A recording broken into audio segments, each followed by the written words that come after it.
Apakah ada hubungan bayi yang tidak merangkak dengan kecerdasan? Halo, ketemu lagi dengan saya Dr. Rudiantono. Proses merangkak itu salah satu perkembangan dari si anak ya. Umumnya usia 6 bulan sampai 12 bulan bayi itu merangkak. Saat merangkak itu banyak gerakan yang harus dilakukan. Dengan merangkak, bayi itu melatih otot-otot dari kepala, leher, bahu, lengan, punggung, dan bayi juga belajar melihat nih ke kanan ke kiri, ke depan, dan bayi belajar berpikir dia mau berhenti atau mau lanjut. Jadi banyak sekali manfaat dari merangkak pada si bayi. Lalu kenapa ada bayi yang nggak merangkak?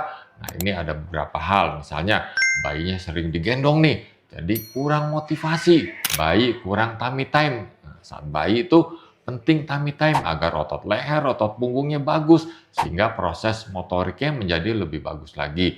Atau bayinya kegemukan, bayi dikasih minum yang berlebihan sehingga kegemukan, nah itu akan mempersulit proses merangkaknya. Ada juga yang bilang flat foot ya, jadi telapak kakinya datar. Nah itu akan mempersulit pergerakannya, merangkaknya juga. Nah, lalu solusinya bagaimana? Tadi kan udah tahu penyebabnya ya, bayi sering tummy time ya, dari sejak bayi ya kita sering tummy time, kita sering ajak main bayi di lantai, kita juga turut tengkurap ya, taruh mainan di depan si bayinya itu sehingga bayi terangsang untuk meraihnya. Nah, lalu bisa juga di stretching ya. Nah, bayi diterlentangkan, kakinya kita stretchingkan ke perutnya beberapa kali. Itu banyak manfaatnya. Lalu apakah berbahaya nih kalau bayi saya tidak merangkak? Apakah berhubungan dengan kecerdasannya?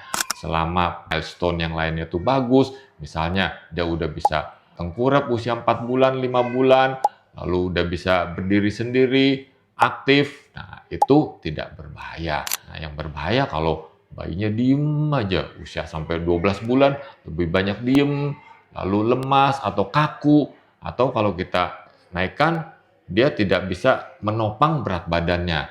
Nah, saat merangkak kita juga mesti lihat nih, apakah koordinasi tangan kakinya itu bagus atau enggak. Nah, misalnya kalau tangannya bagus tapi kakinya tidak ikut mendorong, jadi hanya memakai tangan dan kakinya diseret, mungkin kita harus waspada juga. Kadang-kadang ada keterlambatan motorik. Nah, dengan adanya keterlambatan motorik yang tadi lemah, nah bisa juga otaknya terganggu. Jadi selama perkembangan yang lainnya bagus, orang tua tidak perlu khawatir. Semoga dapat bermanfaat ya. Salam sehat.